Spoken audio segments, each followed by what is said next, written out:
Welcome collection asked a cross-section of their collaborators and community, what does it mean to be human now? In this short film of around 4.5 minutes, 11 contributors respond, sharing their personal experiences of life and work during the COVID-19 pandemic. Before the start, they are described in order of appearance. Rihanna Wolcott is a black British researcher in her mid-20s. She's of medium height and describes herself as curvy, with long brown hair that is styled in waist-length twists, which she wears in a high ponytail. She wears a meadow green floral V-necked top with long sleeves and a silver nose ring. She has large brown eyes framed with black eyeliner and wears large gold black onyx droplet earrings. She sits on a sofa clutching a yellow mug. A pastel wall behind her shows a blurry image of what might be a calendar and 2 A4 sketches showing bold illustrations. Days Agaji is a black British climate activist in her early 20s who identifies as neurodivergent. She is 5'1", brown-eyed, and describes herself as curvy, with dark brown textured wavy curls which are drawn back from her face, 2 stray wispy ends framing her face. She sits on the edge of a white sheeted bed with floral trim in a whitewashed bedroom. 2 large windows with white sash curtains are behind her, small trails of ivy climbing the edges. She wears a white crochet sleeveless top and faded blue bootleg jeans. Michael Theobold, a long-term visitor, is a white man in his early 70s. He is 5'9", with short, straight white hair split into a neat left-hand parting. He has the ghost of a moustache, and blue eyes sit behind black-rimmed spectacles. He wears a blue and white gingham-style shirt under burgundy cardigan zipped up to the tummy. A grey and white plaid jacket is over this, and a navy mask, indicating I lip read in white cotton threading, hangs loosely round his neck. He sits in a large beige floral armchair in a room dotted with an assortment of sleeping bags, mattresses, papers, and desk telephone. Michael describes himself as profoundly deaf, with 2 behind-the-ear hearing aids. Stephen Griffiths is a black British man in his mid-50s and the Copenhagen Youth Project lead. He is 5'6", of medium build, with short black afro hair, brown eyes, and a stud is visible in his left ear. He wears a thick gold chain necklace and yellow t-shirt that seems to show an image of someone with thick dreadlocks tied in bunches. The rest of the image is obscured by a large grey hoodie zipped up to the waist, and he sits in a room with red walls and a smattering of vinyl records, keyboard, electric guitar, and 2 speakers. Dolly Sen, an artist and mental health activist, is in her early 50s, 5'8", and describes herself as of large build. She has dark brown shoulder-length hair, brown eyes, and olive skin with some white patches of vitiligo, and identifies as a non-binary, mad, disabled artist. She sits in a grey padded chair, a white cushion nestled into her lower back. A framed photo of what appears to be a young child is on a window ledge behind her, and a table stand to her left houses a large moose head with a face mask and a red collection tin. Dolly wears a loose burgundy t-shirt which reveals her tattooed arms, which are adorned with a variety of unclear words and images. Caroline Newton is a teenage cancer nurse specialist in her early 40s. She is of medium height and describes herself as curvy, with a short curly blonde bob and large light brown eyes. She wears a silver necklace with 2 interweaving circles just visible beneath the collar of her colourful shift dress, which shows painted scenes of palm trees, jagged mountains, and campervans. 4 small framed prints that seem to show female headshots on an album or book cover from the 1940s or 50s are on the wall behind her.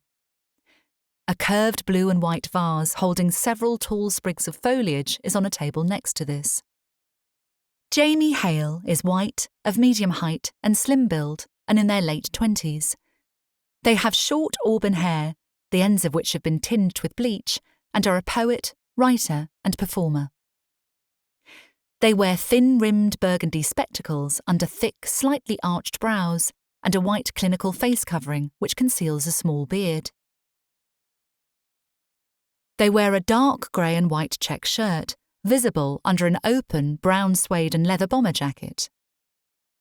Jamie is a wheelchair user. Their carer, unseen, holds a black umbrella open behind them, where a blurry background of trees, a block of flats, and a gated fence are visible. The vacuum cleaner is an artist and activist.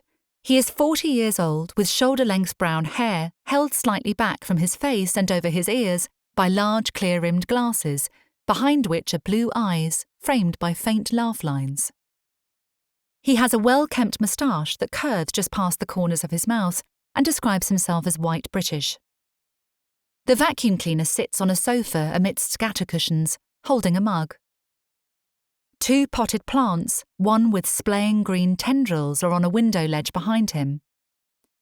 A wooden cabinet to his right has a pink Art Deco-style fringed lampshade and several small brown bottles that resemble essential oils. The vacuum cleaner wears a bright yellow jumper with the logo Keep On Raven, with the image of a bird wearing headphones and 2 musical notes. Michael Benisi is a professor of psychology in his mid-30s. He is 5'11" with short, thick, multi-tonal grey hair, styled in a side parting with a low fade. He describes himself as olive-skinned and a British-Iranian scientist. He has a salt and pepper beard, dark brown eyes set under thick dark brows, and a mole on his right cheek. He sits on a sofa with a large floor plant to his right and bay window behind him. He wears a white crewneck jumper and black top underneath. Rina Morali is in her late 30s, a teacher, and is of medium height with long dark brown hair which covers her shoulders in sections of wavy tresses. She describes herself as brown-skinned and sits in a classroom that includes a blurred image of a human torso anatomy model, an assortment of books, a microscope, and a colourful board with protractor sketches. Rina wears a floral monochrome V-necked dress with short sleeves and black tights. Jess Tom is a white woman in her early 40s of medium height and build and a wheelchair user. She has short curly brown hair and bright blue eyes.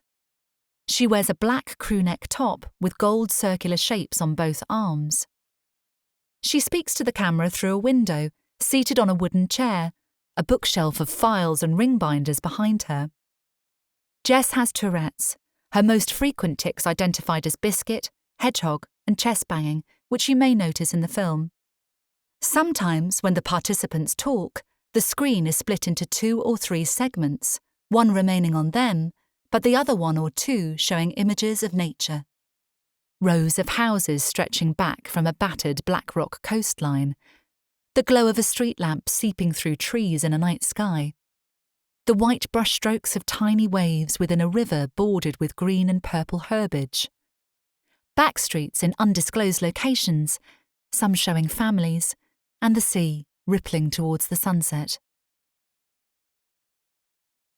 As the film begins, fading in and out, each within their own video square, the speakers ask the camera, "What does it mean?"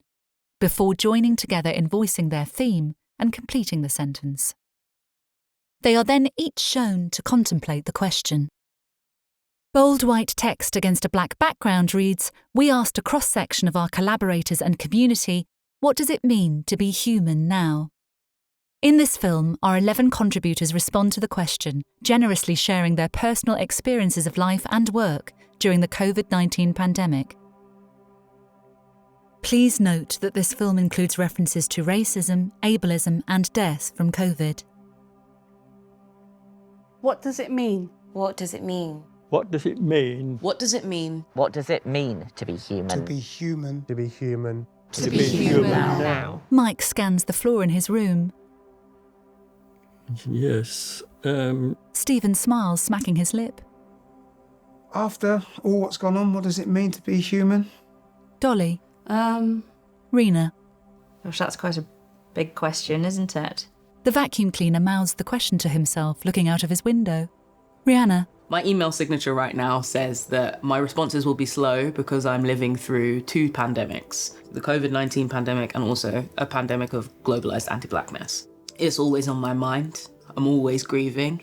Days. I think being human changed a lot, connecting back to the more simpler life and more simpler things that, are innate to human beings and what we love. It's been learning how to feel all points of human emotion almost all at the same time.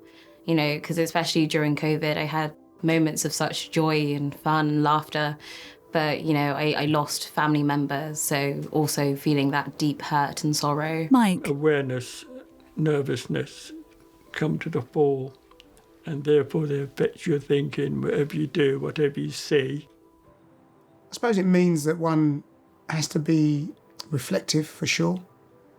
I think it's more about how we can support and how we can care and look after each other more than anything else. Dolly. To be human is a absurd and ridiculous career, and it has never been more absurd and more ridiculous. Yeah, my heart is kind of continually being broken by the world at the moment. I do look for hope, but at this crossroad, I think we're going down the wrong road. She nods slowly and looks down. Caroline. I think it's a really strange time to be human. I think it's a time where people are more aware of their well-being and their health. She blinks rapidly. It's a time where, in some ways, we can feel more separate from our close friends and family, but then in another way, more closer than ever. Jamie. To me, being human is about recognising all of the connections that either we'd decided to avoid noticing, like the massive reliance we have on very low-paid, insecure workers, or those human connections that we didn't realise were so important. The vacuum cleaner. We're in a kind of phase of trying to survive. The game is survival, and that's really hardcore.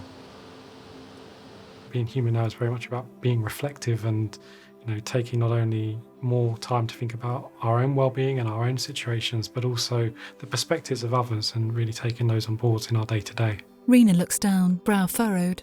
I worry a lot about my child and the kids that I work with, obviously.